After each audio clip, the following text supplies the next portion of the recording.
এক প্লেট গরম ভাত আর পাশে এই টমেটো ডিমের ভর্তা। খেতে বসলে বুঝবেন দিনটা সত্যি একটু ভালো লাগে। আজ কোনো স্পেশাল রান্না না, আজ এমন কিছু বানাবো যেটা আপনি কালই বানাতে পারবেন। আজকের রান্নাটা খুব সাধারণ, কিন্তু এই সাধারণ জিনিসগুলোর মধ্যেই সবচেয়ে বেশি স্বস্তি থাকে।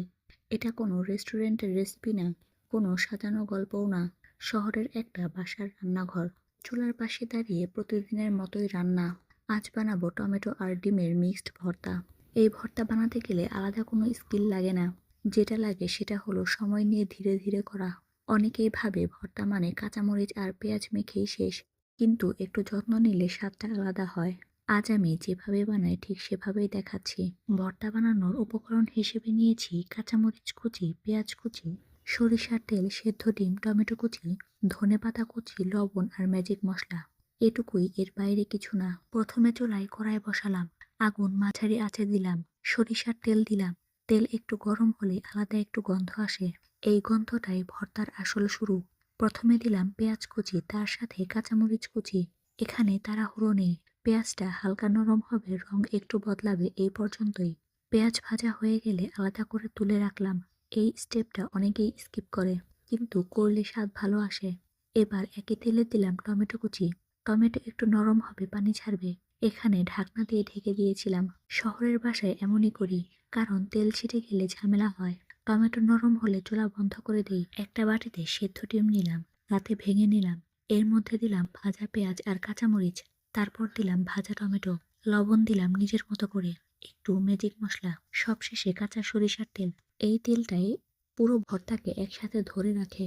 হাতে মাখালাম, কারণ চামচ নয়, হাতেই ভালো হয়। উপরে দিলাম ধনেপাতা কুচি। এই জায়গায় ভিডিও স্কিপ করবেন না, কারণ এখানেই বোঝা যায় ভর্তা আসলে কেমন হওয়া উচিত।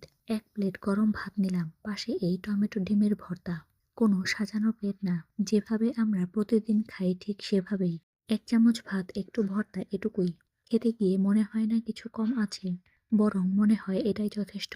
এই রান্না খেলে কেউ বলবে না ওয়াও, কিন্তু খাওয়া শেষ হলে মনে হবে ভালো লাগছে। আর এই ভালো লাগাটাই প্রতিদিনের রান্নার আসল উদ্দেশ্য। যদি আপনারও মনে হয় ভাত আর ভর্তাই আসল খাবার, তাহলে এই ভিডিওটা সেভ করে রাখুন, একদিন ঠিক কাজে লাগবে। এই অংশটা স্কিপ করবেন না, কারণ এখানে রান্না না, অনুভূতির কথা বলা হবে।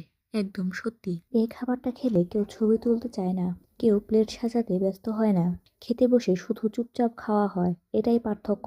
শহরের বাসায় প্রতিদিন এমন খাবারই বেশি দরকার, যেটা বানাতে ভাবতে হয় না, খেতে গিয়ে হিসেব করতে হয় না। এই ধরনের খাবারে স্বাদ বোঝাতে আলাদা শব্দ লাগে না, কারণ মুখে বদলে দেয়।